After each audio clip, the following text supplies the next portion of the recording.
বন্ধুরা, আজকে শনিবার চলে আসলাম আজকে বাজার ঘাট নিয়ে। কারণ আজকে শনিবার যেহেতু আমাদের সব এখন ছুটি রয়েছে, সেহেতু আজকে শনিবারে নিরামিষ বাজারটা করা হয়ে গেছে।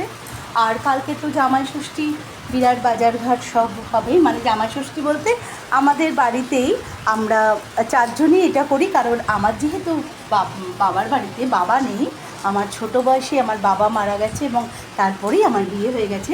তাই জন্য কোনো দিনই বাপের বাড়ির কোনো আনন্দ বা কি কোনো কিছুতেই আমাদের পার্টিসিপেট করা হয় না।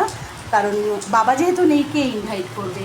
তো বাবার চাকরি, মা করছেন, ওখানে ভাই বোনেরা আছে। তো যাই হোক, তা আমার বাচ্চাদের ভীষণ এটা আফসোস, তারা কোনো দিন মামার বাড়ি মানে বাবার দাদুর বাড়ি কী বলে বা কি মামা বাড়ি দিদু বাড়ি কী তারা জানে না। কারণ কোনো অকেশানেই আমাদেরকে কোনো বিষয়ে ইনভাইট করা হয় না, বাবা নেই তো তাই।